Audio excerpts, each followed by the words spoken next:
Marami sa atin ang nagsisimula sa trabaho na may pangarap lang na makaraos. Gumigising na maaga, umuuwi ng pagod, tapos paulit-ulit. Hindi dahil tamad ka, kundi dahil responsable ka.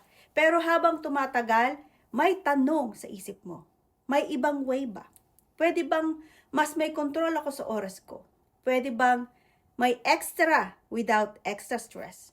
Hindi ka nag-iisa sa tanong na yan. Ang digital business na ginagawa namin hindi magic at hindi get rich quick. Ito ay may system, may training, may step-by-step learning. Pwedeng gawin kahit busy at kahit nasaan ka. Pwedeng simulan kahit phone lang. Hindi mo kailangan maging expert. Hindi mo kailangan mag-resign. At lalong-lalong hindi mo kailangan maging magaling agad. Kailangan mo lang ng willingness at consistency. Skills ang binubuo. Options ang dinadagdag. Hindi lang income, direksyon.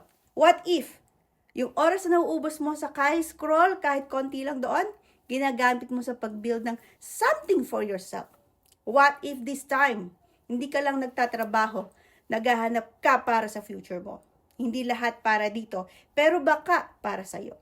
Kung curious ka kung paano nagsisimula ang digital business sa tamang paraan, comment info or send me a message. I'll share the learning path, clear, simple, at kayang isabay sa totoong buhay.